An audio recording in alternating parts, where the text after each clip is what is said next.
Good morning friends, I hope आप सब बहुत अच्छे से होंगे। दैनिक रोजगार समाचार डेली करंट अफेयर्स के सेशन में आप सबका एक बार फिर से हार्दिक स्वागत है। मकदम मोस्ट वेलकम। दोस्तों, उत्तर प्रदेश लोक सेवा आयोग ने एक बड़ा कदम उठाया है और वो कदम ऐसा है जिसकी सराहना की जाए वो कम है।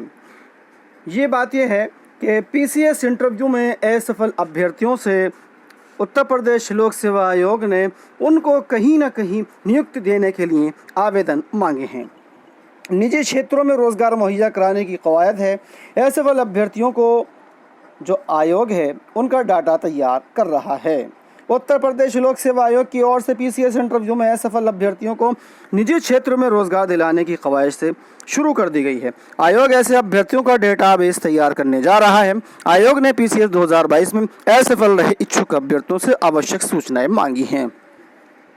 अभ्यर्थी अपने रजिस्टर्ड ईमेल आईडी से आयोग की ईमेल आईडी दी गई है nspcs22@gmail.com पर निर्धारित प्रारूप में 30 जुलाई तक सूचनाएं भेज सकते हैं।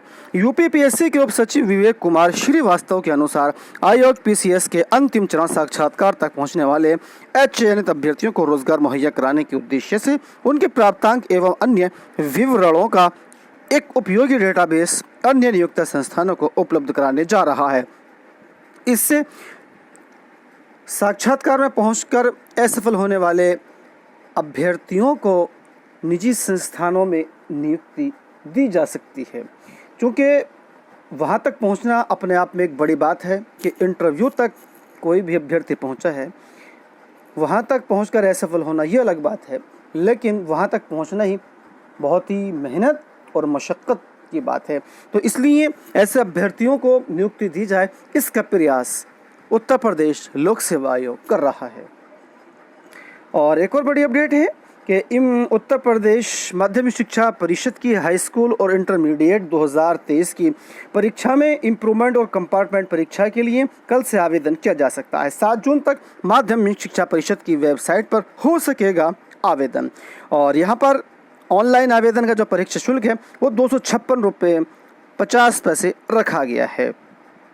और इंटरमीडिएट में केवल कंपार्टमेंट के लिए आवेदन होगा। इंटरमीडिएट परीक्षा में मानविकी, विज्ञान एवं वाणिज्य वर्ग में सम्मिलित परीक्षार्थी किसी एक विषय के लिए आवेदन कर सकते हैं। तो पूरी जानकारी यहाँ पर दी गई है, आप देख सकते हैं कि हाई स्कूल के परीक्षार्थी इम्प्रूवमेंट और कंपार्टमेंट के लिए आवेदन कर सकते हैं। इम्प्रूवमेंट के अंतर्गत परीक्षार्थी किसी एक विषय में अनुत्तीर्ण और कंपार्टमेंट के अंतर्गत 2 विषयों में अनुत्तीर्ण होने पर किसी एक विषय में आवेदन कर सकता है। तो कंपार्टमेंट जो है किसी भी 2 विषयों में अनुत्तीर्ण होने पर जो है एक विषय में भर सकेगा। और इंटरमीडिएट इसके अलावा जो फीस है वो 306 रुपये यहाँ पर रखी गई है, देख सकते हैं।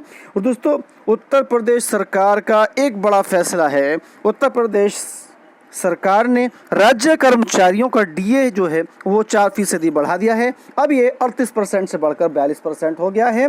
मुख्यमंत्री जी ने इस पर मोहर लगा दी है और मई महीने की जो तनख्वाह होगी उसके साथ ये बढ़ा डीए नगद भुगतान किया जा सकता है।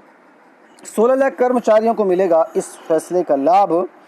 तो ये यहाँ पर देख सकते हैं, मई के वेतन में वृद्धि लाभ जो है वो नगद दिया जाएगा। इसके अलावा एनएससी वगैरह खरीदनी पड़ेगी। तो दोस्तों, इस वीडियो में इतना ही। वीडियो अच्छे लगे तो लाइक कीजिएगा, शेयर कीजिएगा।